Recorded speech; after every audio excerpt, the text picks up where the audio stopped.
Hello, friends.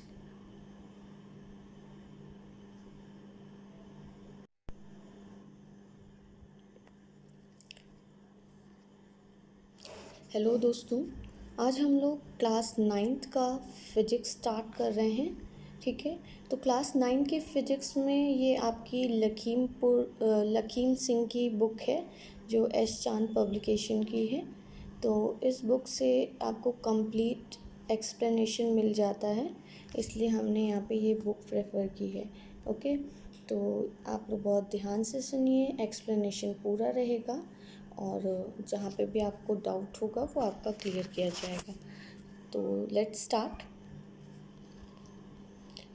आज हम लोग स्टार्ट करेंगे मोशन चैप्टर, जो कि इसमें आपका फर्स्ट चैप्टर है मोशन, और इसमें हम बहुत चीज़ें डिस्कस करेंगे। You have to listen the full explanation. Yes, okay. Firstly we will understand what do you mean by motion. Motion से हम क्या समझते हैं, मोशन का मतलब क्या होता है। आप देखो, जब भी कोई ऑब्जेक्ट या कोई भी थिंग मूव कर रही है तो हम कहते हैं कि वो मोशन में है ना। और जब कोई भी ऑब्जेक्ट मूव नहीं कर रहा है, वो अपनी पोजीशन पे एज इट इज़ बना हुआ है, तो हम उसे कहते हैं कि वो किस पोजीशन पे है, वो रेस्ट पोजीशन पे है। देखिए, हमारे इस वर्ल्ड में दो ही टाइप के थिंग्स हैं, कुछ जो रेस्ट पोजीशन पे है और कुछ जो मोशन में है। ठीक है, तो इसमें यहाँ पे यही आपको एक्सप्लेन कर रहा है कि अगर हम कुछ स्टेशनरी ऑब्जेक्ट रेस्ट पे है, रुकी हुई है, जो आपकी जो भी थिंग, जो भी बॉडी रुकी हुई है, उसे हम रेस्ट कहते हैं। और रेस्ट में है, तो रेस्ट का मतलब क्या हो गया कि वो मूव नहीं कर रही है। अच्छा, मूव नहीं कर रही है तो उसे हम एक चीज़ और कहेंगे, वो है स्टेशनरी ऑब्जेक्ट। ठीक है, क्या कहेंगे हम उसे, स्टेशनरी ऑब्जेक्ट। जैसे फॉर एग्ज़ाम्पल क्या क्या हो सकते हैं आपके, अगर आप अपने आसपास देखें कि कौन कौन से ऑब्जेक्ट स्टेशनरी हैं, तो वो है हाउस, क्या आपका घर मूव करता है, school, factory, electric poles, telephone poles, these all are stationary object. आप देखिए, क्या किसी का घर मूव करता है? क्या आप आज स्कूल गए, उसके बाद आप जब वापस आओगे तो आपका घर कहीं और मिलेगा? ऐसा नहीं है ना। आपका स्कूल कहीं और शिफ्ट हो जाएगा? ऐसा भी नहीं है। तो ये फैक्ट्री या इलेक्ट्रिक पोल्स जो आपके रास्ते में लगे होते हैं, ये सब क्या होते हैं, स्टेशनरी ऑब्जेक्ट होते हैं, रेस्ट पोजीशन पे होते हैं। They will not change their position ना। बट लेकिन हम कुछ अदर ऑब्जेक्ट्स की बात करें तो वो ऑब्जेक्ट क्या करते हैं, वो ऑब्जेक्ट टाइम के अकॉर्डिंग अपने पोजीशन को चेंज करते हैं। कह रहे हैं ना, they can move from one place to another. कुछ ऑब्जेक्ट्स आपके ऐसे होते हैं जो क्या करते हैं, मूव करते हैं एक प्लेस से दूसरे प्लेस। जैसे a man moving when he walk along a road. जब रोड पे कोई आदमी जा रहा है तो वो क्या कर रहा है, मूव कर रहा है ना। अब बर्ड मूविंग, आपने बर्ड को मूव करते देखा है, जब वो फ्लाई करती है स्काई में तो वो एक प्लेस से दूसरे प्लेस पे चली जाती हैं। अ चीता move when it's run in the jungle. जब चीता जंगल में दौड़ रहा होता है तो वो क्या कर रहा है, एक प्लेस से दूसरे प्लेस पे जा रहा है, दैट मीन्स मोशन में है। A fish moves when it swing in a water ना। एक फ़िश मूव करती है, जब वो क्या करे, वो स्विंग करती है वाटर में, वो क्या कर रही है, तैर रही है। तो ये सब क्या है, ये सब आपके एग्जाम्पल हैं किसके, मोशन के। तो इनमें हमें क्या कंडीशन सेम दिख रही है, इन दोनों में हमें एक कंडीशन सेम दिख रही है, वो है टाइम। टाइम के अकॉर्डिंग क्या हो रहा है, टाइम के अकॉर्डिंग जो ऑब्जेक्ट क्या कर रहे हैं, मूव कर रहे हैं, वो आपका मोशन में हो गया।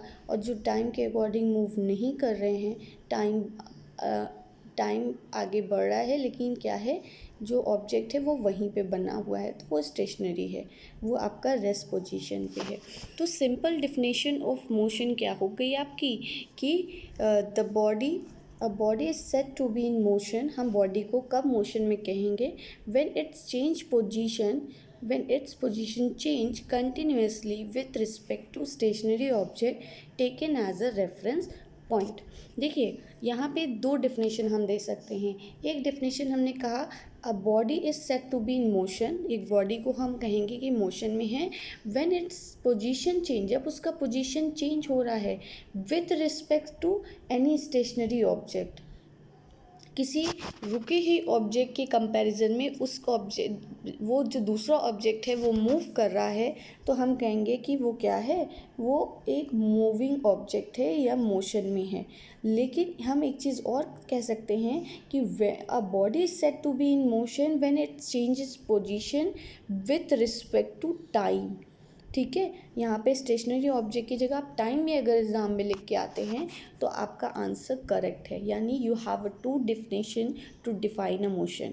या तो आप किसी स्टेशनरी ऑब्जेक्ट के कंपैरिजन में कहेंगे कि this object is motion in taken any stationary object taken as a reference point. इसका एग्जाम्पल जैसे आप देखिए तो इसका एग्जाम्पल आपका क्या हो जाएगा, इसका एग्जाम्पल आपका हो जाएगा कि जैसे आप मान लो कि देखो नीचे वाले में देखना एक डायग्राम बना है, हाँ ये वाली, जैसे आप इस डायग्राम में देखिए तो इस डायग्राम में आपको क्या दिख रहा है, एक हाउस है, ठीक है, क्या है, एक हाउस है और नीचे ये कार है, ठीक है, ये आपकी कार है।